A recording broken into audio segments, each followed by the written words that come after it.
receber. Eu quero ouvir da minha esposa, eu te amo, eu quero que a minha esposa faça alguma coisa para me agradar, mas eu nada faço.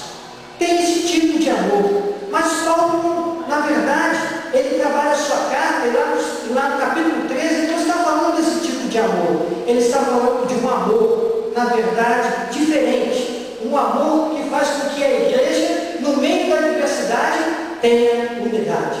E nesta noite eu quero compartilhar com você um pouco deste amor. E quero pensar com você sobre as implicações de amar com o amor de Cristo. Portanto, vamos lá. Amar como Cristo amou implica, em primeiro lugar, cuidado com o ser amado. Amar como Cristo amou significa amar a pessoa que está ao seu lado, mas acima de tudo, cuidando dela. Já ouvi pessoas que dizem assim: eu amo as plantas, mas nunca regaram as plantas. A gente pode desconfiar: que amor é esse? Que ama uma planta, mas está vendo a escorregada e não tem coragem de regar as plantas.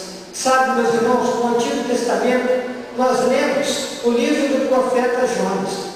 Jonas, como pregador da palavra do Senhor, mandado por Deus para pregar em Nínive. Deus fala para Jonas: vai lá e proclama o meu amor àquela cidade. Diz para aquela cidade que se ela não se converter de seus maus caminhos, eu vou acabar com essa cidade. E acontece que Jonas chega lá, prega 3 dias naquela cidade, e aquela cidade se converte. Então Jonas sai chateado com o Senhor, porque queria que o Senhor destruísse aquela cidade. Que tipo de amor era este? Que Jonas pregava, mas que na verdade não se traduzia no cuidado, e sim numa possibilidade de ver aquelas pessoas sendo destruídas. Meus irmãos, sem cuidado, nós corremos o risco de fazer com que a letra mate quem está do nosso lado. Se nós não cuidamos das pessoas que estão do nosso lado, nós trabalhamos as nossas atividades, mas não preocupados com as pessoas que estão do nosso lado.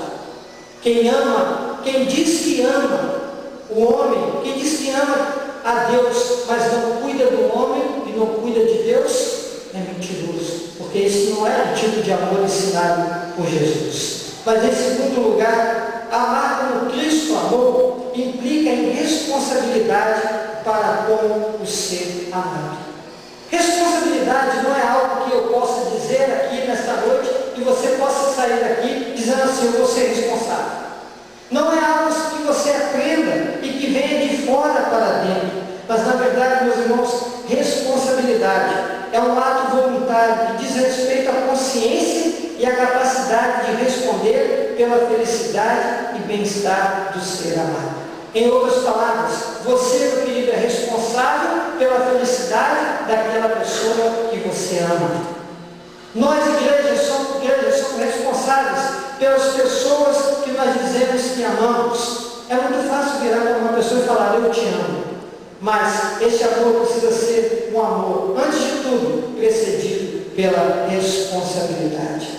Na Bíblia nós encontramos o exemplo de Caim, um homem que, nascido de Eva e tendo seu irmão Abel, mata o seu irmão Abel.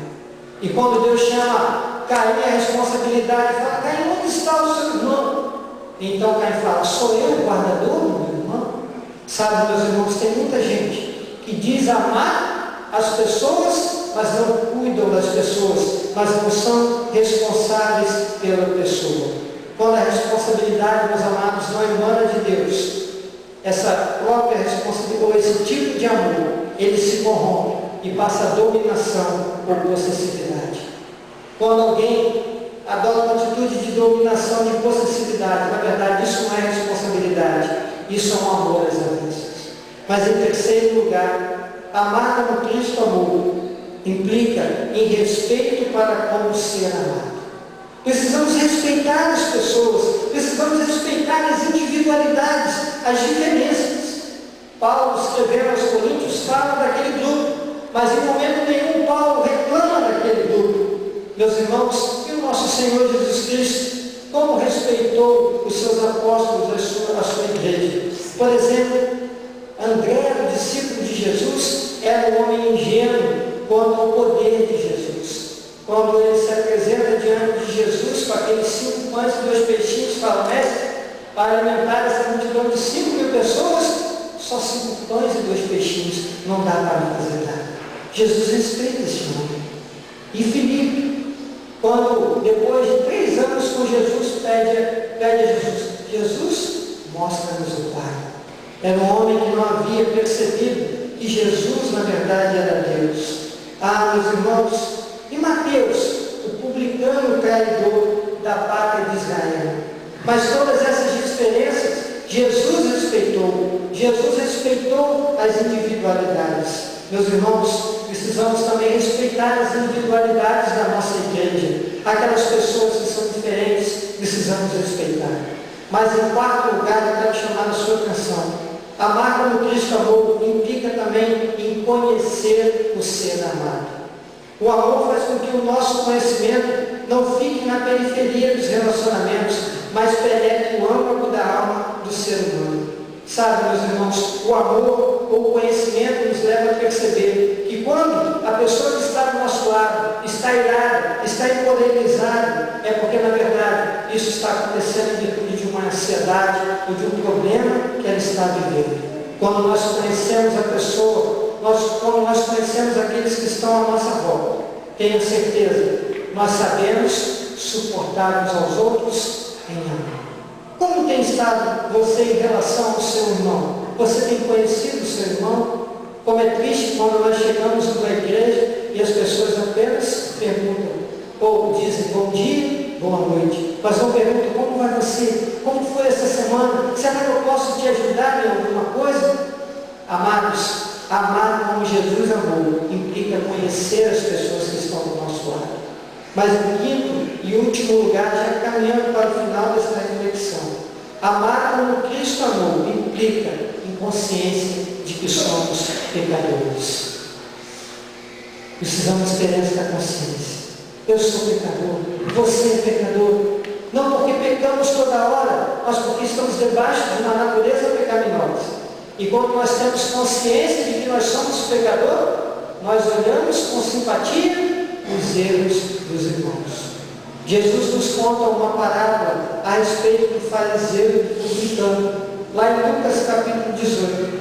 Diz Jesus que o fariseu, que na verdade era aquele responsável por guardar a lei, entra no templo da igreja, levanta-se para orar e ora assim: ó Deus, graça te dou, porque não sou como os demais homens, roubadores, injustos, adúlteros, nem ainda como os publicanos. Aquele homem não tinha consciência de que era pecador, mas no mesmo momento, um publicano, uma pessoa que estava fora do contexto de Israel, entra nos arredores da igreja, do templo, mas não tem coragem de adentrar o templo e de ir lá e ora. Ele fica de pé, olha, nem olhando para o céu, e diz: ó Deus, tem misericórdia de mim, que sou pecador. Meus irmãos, precisamos ter consciência de que somos pecadores, e que por sermos pecadores, e que por sermos frágeis, precisamos entender as pessoas que estão do nosso lado. A igreja de Corinto, infelizmente, com as suas diferenças, não souberam trabalhá-las de modo que nas diferenças e na diversidade ela tivesse unidade.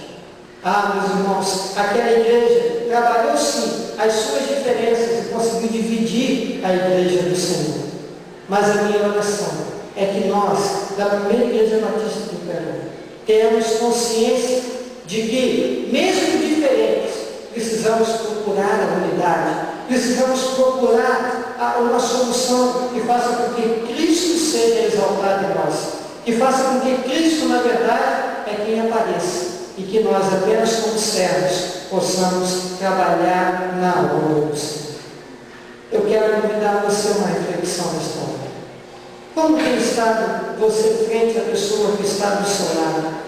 Nós somos uma igreja do Senhor, uma igreja que muitas vezes cantamos, somos o corpo do Senhor, um corpo bem ajustado.